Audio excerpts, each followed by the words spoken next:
apa nah di sini di PGP itu nanti kita belajar semuanya, oke Ibu. Nah, di sini saya juga akan menyampaikan bahwa tujuan dari diskusi visi dan prakersa perubahan sekolah yaitu tentang mendiskusikan cita-cita atau visi warga sekolah terhadap murid di masa yang akan datang. Visi itu merupakan cita-cita Bapak Ibu, okay? Cita-cita warga sekolahan ini seperti itu. Nah, nanti yang akan difasilitasi oleh Bu Endra. Nah, susunan acara diskusi ini nanti yang pertama yaitu pengantar tujuan diskusi yang disampaikan oleh saya saat ini. Yang kedua, merumuskan kalimat rumpang dan melihat visi sekolah. Nanti Bu Endra memfasilitasi untuk mengisi kalimat rumpang, ya kan? Nah, dari nanti cita-citanya Bapak Ibu semuanya itu apa, dan nanti juga melihat visi sekolah. Visi sekolahnya nanti sudah sesuai yang diharapkan atau belum. Intinya visi itu adalah yang berpihak pada murid, ya. Jadi yang berpihak pada murid, peserta didik yang seperti apa yang kita harapkan, seperti itu. Terus acara yang ketiga yaitu mengidentifikasi perilaku yang mencerminkan visi. Diidentifikasi perilakunya nanti dari perilaku murid, dari perilaku guru, perilaku orang tua wali murid dan sebagainya, itu sudah mencerminkan visi atau guru, ya seperti itu. Dan yang selanjutnya yang acara keempat yaitu mendiskusikan inisiatif perubahan yang dapat dilakukan di sekolah, ya. Ini seperti kemarin di SMP mereka berdiskusinya bukan program-programnya. Jadi nanti yang diharapkan dari diskusi ini ada prakersa perubahan, okay? Jadinya inisiatif atau inovasi yang akan dilakukan seperti itu, okay? Jadi nanti ada namanya prakersa perubahan yang nanti akan dijelaskan oleh Bu Endra. Apa yang akan dilakukan sesuai dengan visi seperti itu. Dan yang terakhir adalah penutup. Oke? Nah, Bapak Ibu semuanya, bahwa dalam pendidikan PGP ini prosesnya selama 6 bulan. Bu Endra selaku PGP di situ belajar dan ditempa dan diberi ilmu seperti itu, mempelajari tentang visi beliau sebagai pendidik. Jadi nanti Bu Endra juga menyampaikan visi Bu Endra sendiri sebagai pendidik seperti itu, ya. Nah, jadi hal ini, diskusi ini diharapkan sebagai dasar untuk mengembangkan. Pasti mempunyai suatu visi, mempunyai suatu visi di sekolah. Pasti semua sekolah itu mempunyai visi. Visi itu nantinya harus berpihak kepada murid. Apa itu visi? Monggo, ada yang bisa berpendapat? Visi itu apa? Cita-cita, ya betul sekali. Visi itu cita-cita atau harapan yang ingin dicapai di masa yang akan datang, ya. Visi adalah harapan atau tujuan yang ingin dicapai di masa yang akan datang. Visi sekolah itu kita membayangkan seperti lukisan lengkap. Tadinya kan itu ada kanvas kosong, gitu. Kita membayangkan kanvas kosong itu nanti diisi lukisan-lukisan sesuai dengan keinginan kita. Seperti di sekolah ini, tadinya di sekolah ini misalnya tidak ada program apa-apa. Nah, kita membuat suatu visi agar sekolah kita ini mempunyai tujuan yang jelas.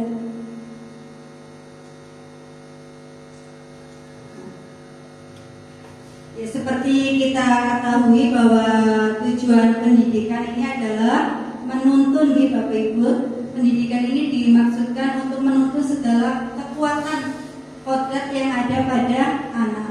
Maksudnya menuntun ini kita sebagai guru itu harus memberikan pendidikan yang berpihak pada murid, ya, menyesuaikan kebutuhannya sesuai dengan perkembangan zaman. Kita itu tidak boleh memaksakan anak, yang harus melayani anak dengan sepenuh hati.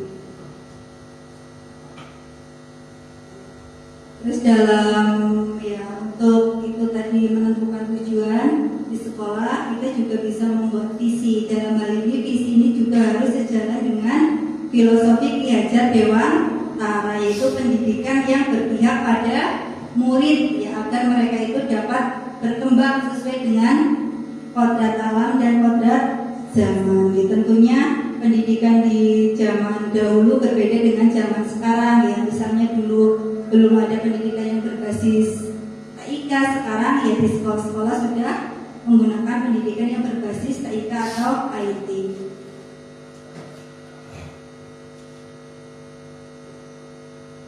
Selanjutnya, apabila sekolah akan mewujudkan visinya ini disusun berdasarkan pemikiran Ki Hajar Dewantara.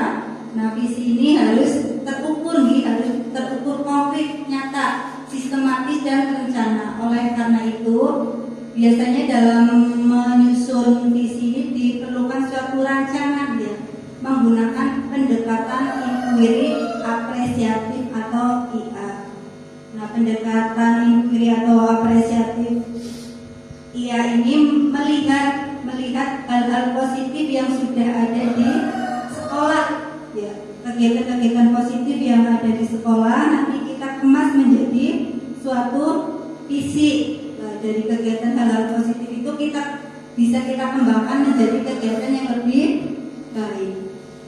Nah, untuk menentukan visi ini kita juga bisa menggunakan tahapan bagja nanti untuk membuat prakarsa perubahan.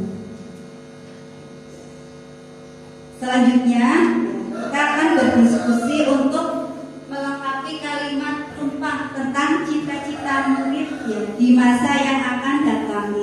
Di situ, ya, tadi saya sudah menyediakan kertas nih Bapak Ibu. Nah, ada 6 pertanyaan. Yang pertama, kita memimpikan murid-murid yang, nah, ini jadi kita itu memimpikan murid-murid yang sesuai dengan profil pelajar Pancasila. Ada berapa nih Bapak Ibu? Ada 6, ya. Yang pertama, bertakwa kepada Tuhan Yang Maha Esa serta berakhlak mulia. Ada bernalar kritis, bergotong royong, kreatif, mandiri, dan berkebinekaan global. Yang pertama, pertanyaannya, kita itu memimpikan murid-murid yang bagaimana? Di situ saya sudah menyediakan sticky note atau kertas nih. Silakan Bapak Ibu catat menggunakan kertas yang berwarna merah. Jadi Bapak Ibu itu memimpikan murid-murid yang seperti apa? Apakah yang berakhlak mulia?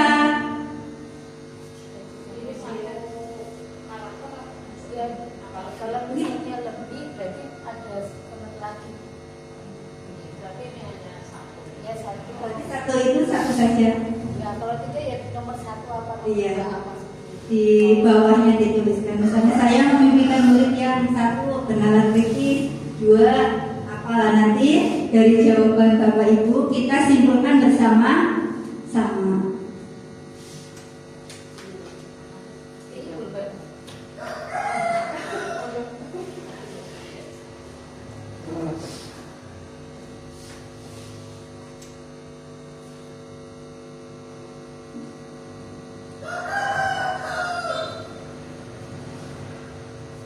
Tentunya pasti Bapak Ibu memimpikan murid-murid yang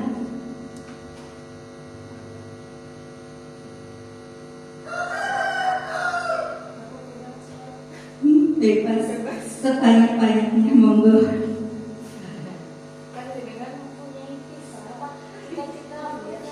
Saya kepengen murid saya percaya diri. Saya kepengen murid saya itu nanti kita bahas bersama-sama.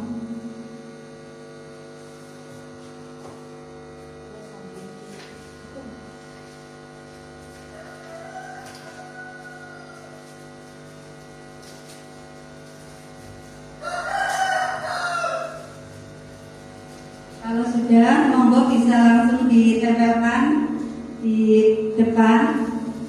Nah, untuk yang pertanyaan nomor 1 ditempelkan di sebelah sini. Oke.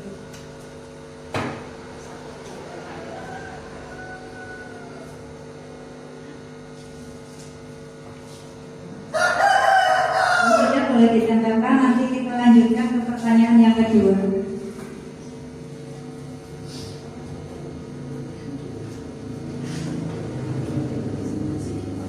Iya. Kita dari Bapak Ibu Guru ya. Nah, ini yang beda. Pendidikan karakter yang ditingkatkan, sholat, olahraga dan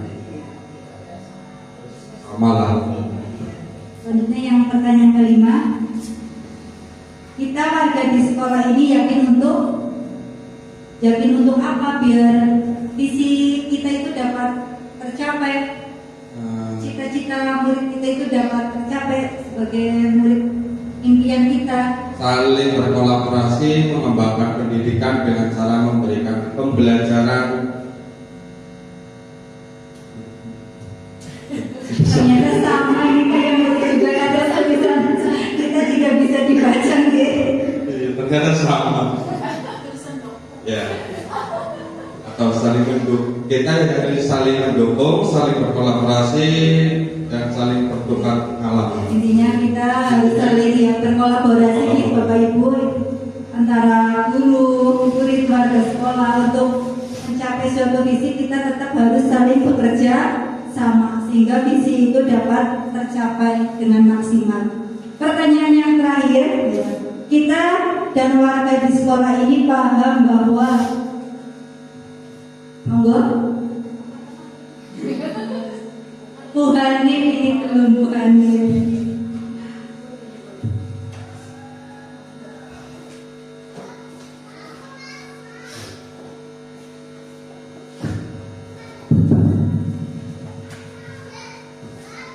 Pendapat yang pertama, kita paham bahwa murid berkarakter yang unik. Sebagai guru harus mampu melaksanakan pembelajaran yang sesuai dengan karakteristiknya.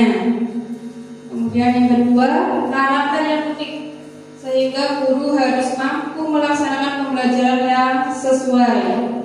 Selanjutnya, kita dan warga sekolah ini paham bahwa murid itu memiliki kecerdasan, bakat, dan kemampuan yang berbeda-beda. Selanjutnya, kita paham bahwa setiap murid itu unik dan berbeda. Guru harus mampu melaksanakan pembelajaran sesuai karakter masing-masing murid. Selanjutnya, nah ini ada salah satu. Sekolah sangat membutuhkan dukungan dan kerjasama dengan masyarakat dan wali murid. Dari ketujuh ya.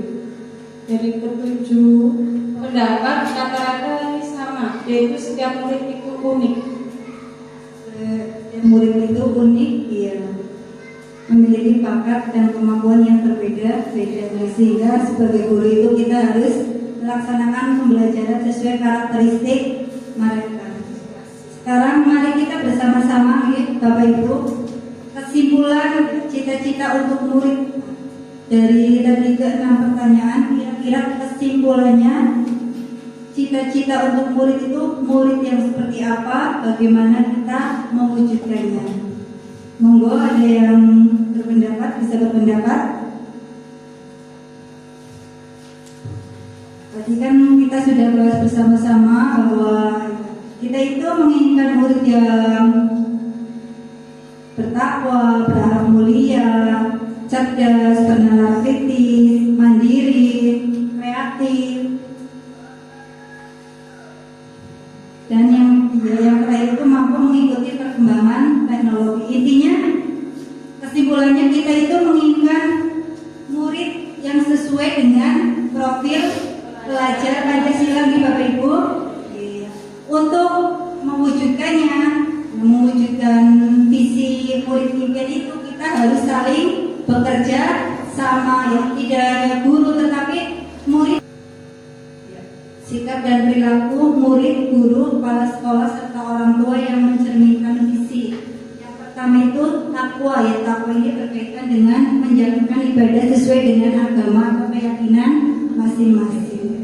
Perilaku yang sesuai, mungkin di sekolah kita sudah melaksanakan kegiatan ini nih Bapak Ibu. Misalnya ya melaksanakan sholat duhur berjamaah, sholat duha, pembiasaan hafalan surat-surat pendek, terus ketika pembelajaran berdoa dulu. Berarti itu perilaku itu mencerminkan ya ke dimensi yang takwa, ketakwaan. Perilaku gurunya berarti sama. Ketika memasuki ruang kelas, guru juga harus mengucapkan salam. Ketika anak-anak hafalan, guru juga harus membimbingnya. Selanjutnya yang cerdas. Perilaku kita bagaimana untuk menciptakan siswa yang cerdas. Bernalar kritis. Ya, jadi siswa itu ini menurut saya, siswa itu dalam kegiatan pembelajarannya itu didasari dari teori-teori dan konsep-konsep yang akurat. Itu seperti itu. Artinya bukan jere seperti itu ada buku panduannya itu seperti itu. Dan sekarang kan buku yang dipakai itu dari Kemendikbud begitu ya. Itu maksudnya dari situ ada pun referensinya itu ada dari buku-buku referensi. Jadi guru itu melakukan pembelajaran menggunakan sumber belajar yang tepat, ya. Nanti bisa dikemas dengan menggunakan model dan media pembelajaran yang bervariasi sehingga dapat ya, kondusif dalam belajar, anak-anak merasa senang. Yang ketiga, kreatif. Bagaimana menciptakan perilaku murid agar mereka itu kreatif? Contoh perilakunya ya kan dari murid yang sudah ada di sini itu yang seperti apa, seperti itu kan. Terus perilaku dari guru juga bisa seperti apa, kan ya. Nah bisa itu, oh ini sudah, berarti kalau sudah menjadi seperti itu nanti kalau bisa dibudayakan jadinya menjadi budaya positif dan dikonsistenkan. Nah inilah kekurangan kita biasanya gitu, untuk konsisten itu yang amat sangat sulit. Karena ada situasi dan mulanya prakarsa perubahan yang akan kita lakukan meningkatkan kepercayaan diri siswa melalui hafalan Asmaul Husna. Kegiatan ini nanti akan kita mulai pada tahun ajaran baru ini. Demikian tadi serangkaian diskusi kita nih Bapak Ibu tentang diskusi visi dan prakarsa perubahan sekolah. Saya mengucapkan terima kasih banyak atas dukungan dari Bapak Ibu semua bisa hadir di sini untuk membahas visi sekolah kita bersama-sama. Terima kasih juga kepada Bu Tri Roma